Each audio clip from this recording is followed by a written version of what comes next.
Hello दोस्तों, आप सभी का मेरे यूट्यूब चैनल पर स्वागत है। अगर अभी तक आप हमारे चैनल को सब्सक्राइब नहीं किए हैं तो सब्सक्राइब कर लें ताकि अपकमिंग वीडियो की नोटिफिकेशन आपको मिलती रहे।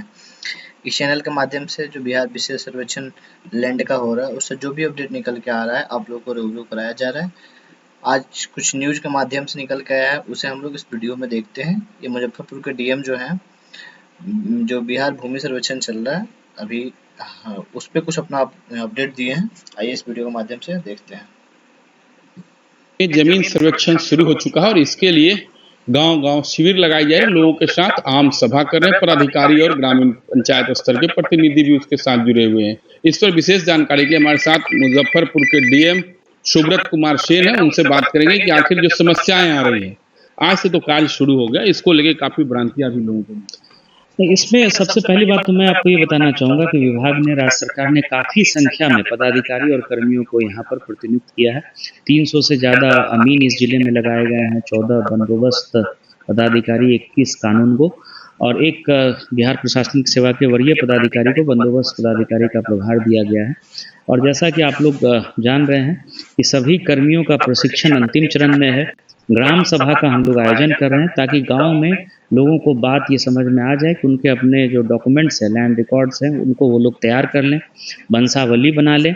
और जब तेरी लेखन का काम हो जाएगा और जब खानापुरी के लिए गांव-गांव में लोग घूमेंगे, अभी जो एरियल मैप है उसके आधार पर फिर जो है ईटीएस मशीन का उपयोग करके गांव का सीमाना निर्धारण होगा और फिर एक-एक प्लॉट को देख करके और जो उसके कुछ अहम सवाल है जो ग्रामीणों से हम लोगों ने लिया है, उसमें है कि निजी भूस्वामी रहतों का ऑनलाइन कंप्यूटराइज जमाबंदी।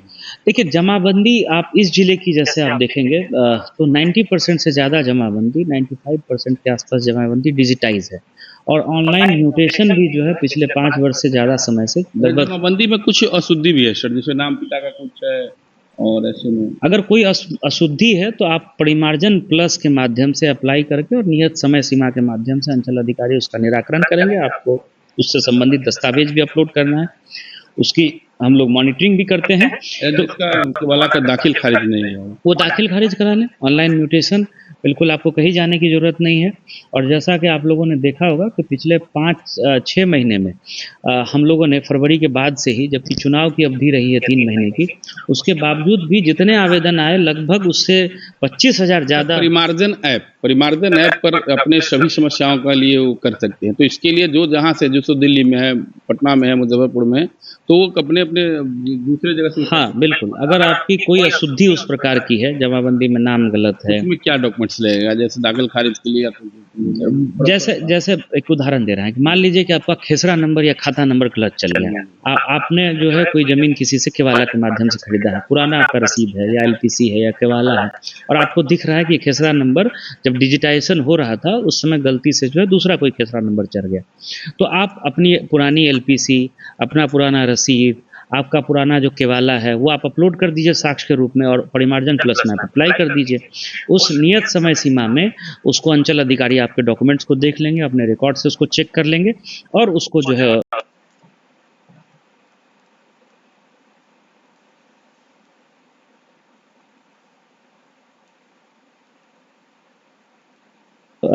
कर्मचारी और सीआई के माध्यम से अंचल अधिकारी ऑनलाइन उसमें सुधार कर देंगे, जो कि आपके पोर्टल पर भी रिफ्लेक्ट होने लगेगा। जो सरकार का पोर्टल है आपको रिफ्लेक्ट होने लगेगा, दिखने लगेगा कि आपका जब दस्तावेज और ऑनलाइन में जो अंतर है, तो इसको लेकर के क्या करेंगे? दस्तावेज भी उसमें वैलिड है? हाँ,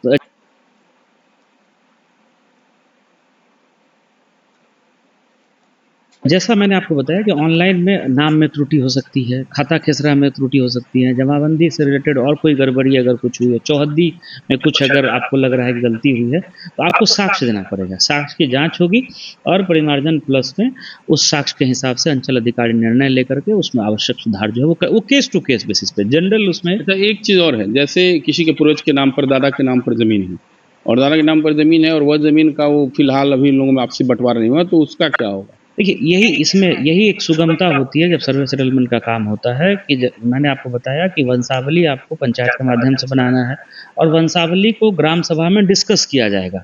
आम लोगों के सबके सामने बात होगी। उसमें क्या होता है कि कोई चीज़ कोई छुपा ले, हाँ, तो वो जो है मामला बहुत कम हो पाता है, क्योंकि सबको सबके बारे में गाँव के पता है कि इनके परिवार में इतने बच्चे हैं, तो वो वहीं पे आपत्ति आ जाती है।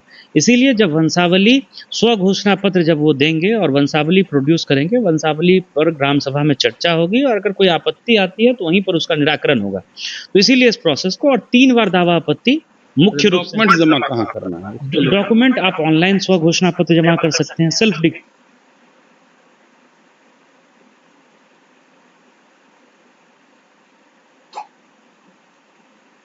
डिक्लेरेशन है। हम लोगों का जो अंचल में अभी ऑफिस अब हम लोगों ने नोटिफाई कर दिया, अब कर्मी प्रशिक्षण के बाद जाके वहाँ बैठेंगे, तो वहाँ जो शिविर कार्यालय है वहाँ जमा कर सकते हैं।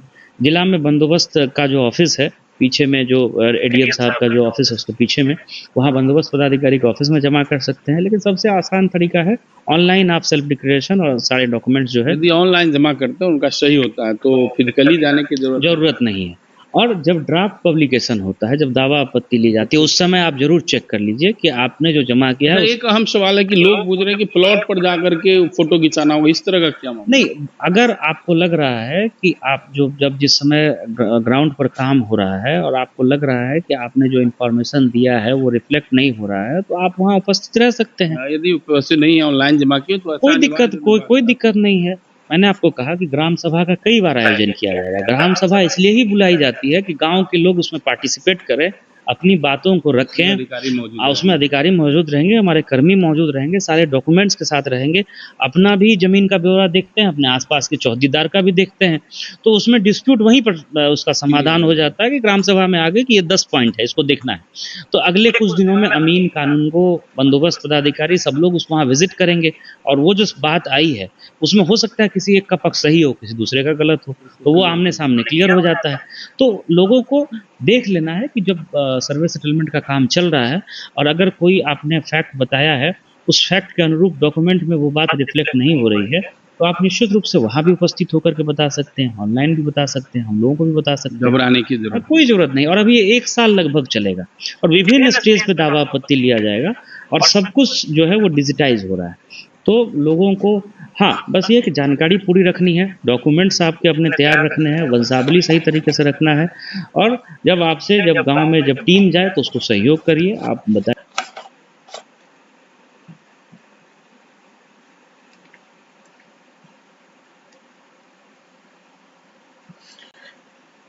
इस वीडियो के माध्यम से आप लोगों ने देखा मुजफ्फरपुर के डीएम साहब ने विभिन्न मुद्दों पे अपनी बात रखी। आगे भी जो भी सर्वे से संबंधित अपडेट निकल के आएगा आप लोग इस चैनल के माध्यम से बताया जाएगा। तो अभी तक आप अगर हमारा चैनल सब्सक्राइब नहीं किए हैं तो सब्सक्राइब कर लें ताकि अपकमिंग जो भी डिटेल होगी आपको मिलती रहे। वीडियो पे बने रहने के लिए धन्यवाद।